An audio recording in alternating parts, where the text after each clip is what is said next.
Chastity here, your favorite wine lover, and I'd like to welcome you to the very first episode of Thirsty Thursday, where I'm going to share two wines and how you compare them. Now, the category for this first episode is movie night at the crib.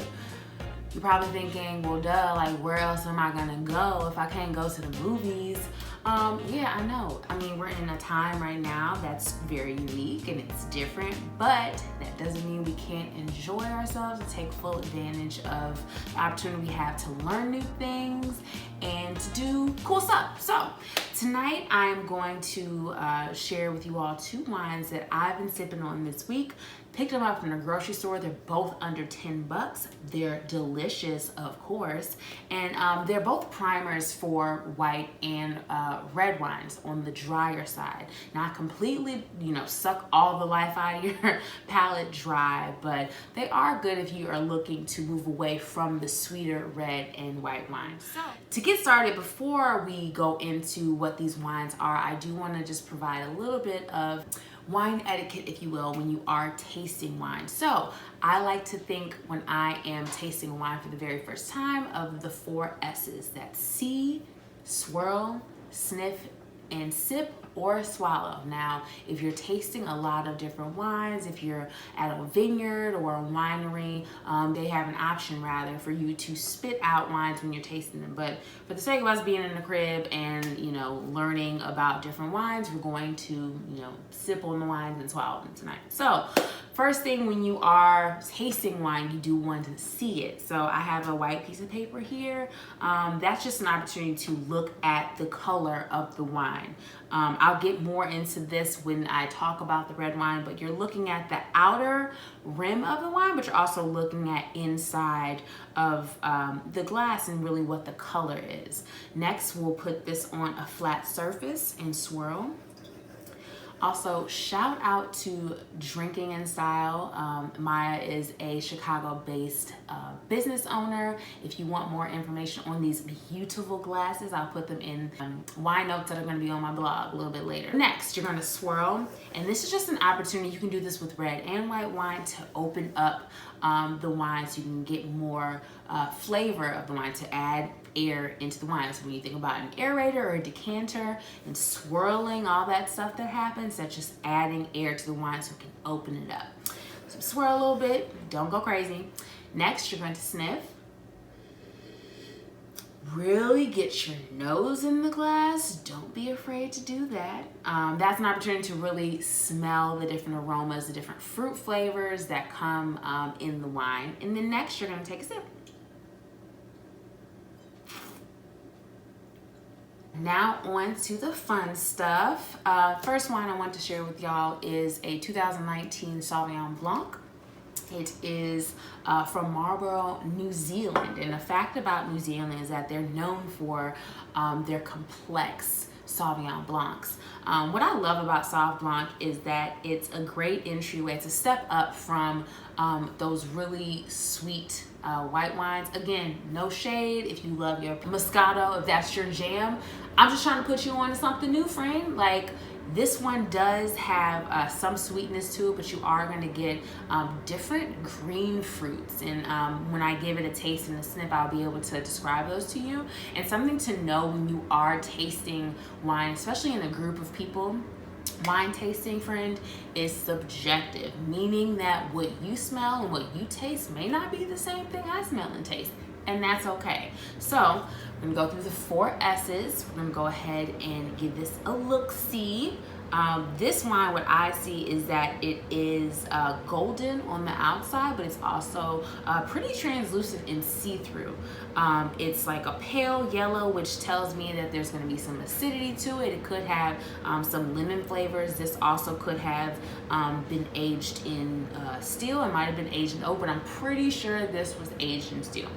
Next, we're going to go ahead and give this a swirl, not too long. Sniff. And then go ahead and give it a sip. Now, the important parts when it comes to wine tasting are those last 2 S's, the sniffing and the sipping. On the nose, automatically I did get citrus flavors like lemon and lime. Got some green apple as well. I also got the smell of steel or stone, if you will. Like some people might get real bougie and be like, oh, I smell limestone or like wet concrete, and you're like, how do you know what those things taste like, friend? But when you think about it raining outside and you go out and you smell the rain that's hit the concrete or the street, those are smells that kind of stay with us. So as you're, tasting different flavors or smelling different things, just continue to put those in your memory bank, and you can attribute them to wine.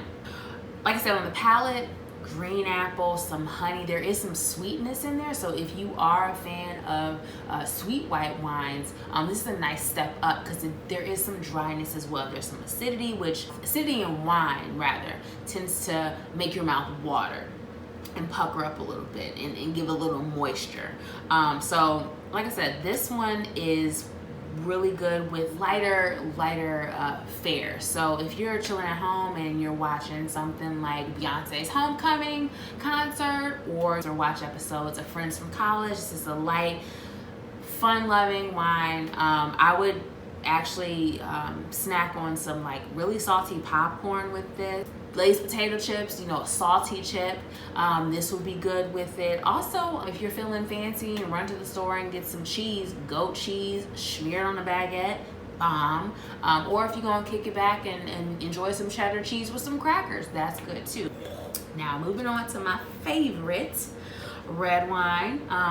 This one, as you can probably see, I've been sipping on quite a bit because I love red wine. I really do love big, bold, very tannic red wines, but for the sake of introducing you all to something new, if you haven't really tried Pinot Noir, if you're kind of afraid to get into red wine, I did choose a California red. This is Firefly Ridge, 2017, from the central coast of California, so think about the Bay Area. What's cool about Pinot Noirs is that there are, they come on a pretty large scale. California Pinot Noirs tend to be fruit forward. They do have some dryness to them because of the climate. So in this particular Pinot Noir, you'll see in the center is very dark, but as you look on the outside of the red wine, it is a little bit lighter. So it has like a pale ruby red. It is pretty light on the outside, which tells me that it's a young wine. It wasn't aged for a really, really long time, so that means it is going to have those really fresh red fruit flavors, and it possibly was aged, given the redness toward the center. So we've seen it. We'll give it a swirl.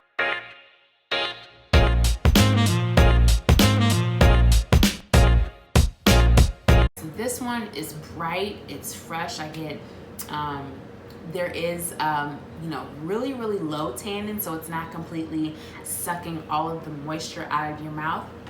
But there's very little dryness in the wine. There's some spice on the nose that I got, so think of like tobacco or black pepper, or, something spicy like that. When you are thinking about snacks to go with this wine, if you're feeling fancy again, cheese and meat tray, prosciutto, salami, pepperoni. It's also good with a pizza. So if you get like a pepperoni pizza or meat lovers pizza, this would go really well with it as well. Got it from the grocery store. This is about $9. The wines I tend to keep in rotation at home are fairly inexpensive. You don't have to break the bank when it comes to enjoying wine. So yeah, those are the two wines that I think would really go well. Actually, if you're going to be watching Netflix or Hulu, Hintified would be a good show. Again, a light, bright wine like this. I'd also watch something if I wanted to get into my feelings, To All the Boys I've Loved Before, because Noah Centineo is everything. Thanks. Sauvignon Blanc, when we are able to go back outside and play, will be a perfect porch pounder in the summertime. This Pinot Noir, you can put a little chill on it and serve it at the backyard barbecue or cookout, depending on where you're from, what you call it. And they're inexpensive. These are wines that people will remember, but they're not going to feel bad about drinking all of them once they're gone. Before I go though, I did want to raise a toast to two people. One, shout out to my sister. She turns 30 today. You're old. Welcome to the 30 club, girl. Cheers. And then also, in all seriousness, because we are dealing with a global pandemic, shout out to the doctors and the nurses and the caregivers and everybody on the front lines, all the very, very smart people, scientists and analysts and all these people who are really, and journalists too, who are covering COVID-19. Even for us as, regular schmegular people, it's a lot. It's a lot dealing with something that we haven't dealt with before. But I do want to salute and cheers to the people who are out there working hard for us to be able to be safe and to get back to normal life as soon as possible. So that's all I have for this week. If you have suggestions, if you have questions, slide into my DMs, send me an email, subscribe to my newsletter. All of that is in the link in my bio. And make sure to go to my blog, winewithchaz.com, to see all the notes from this session. And I will see